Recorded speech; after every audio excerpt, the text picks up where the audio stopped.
মায়ের কবরের পাশে বসে শিশুর কান্না, প্রশাসনের হস্তক্ষেপে সৎ মায়ের মুচলেকা।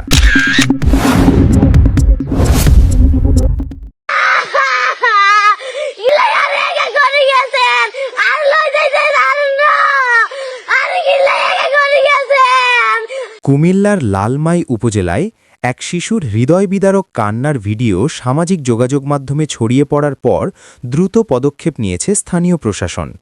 ভিডিওতে দেখা যায় শিশুটি তার মায়ের কবরের পাশে বসে বিলাপ করছে, যা স্থানীয়দের মধ্যে গভীর আবেগ ও উদ্বেগ সৃষ্টি করে। জানা যায়, উপজেলার পেরুল দক্ষিণ ইউনিয়নের শান্তিটা গ্রামের ১২ বছর বয়সী সামিয়া আক্তার দীর্ঘদিন ধরে সৎ মায়ের নির্যাতনের শিকার হয়ে আসছিল। তার বাবা প্রবাসে থাকায় মায়ের মৃত্যুর পর থেকেই সে অবহেলা ও কষ্টের মধ্যে দিন কাটাচ্ছিল।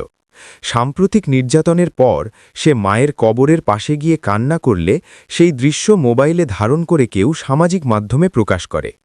ঘটনাটি নজরে আসার পর উপজেলা প্রশাসন ও পুলিশ দ্রুত শিশুটির বাড়িতে গিয়ে তদন্ত শুরু করে।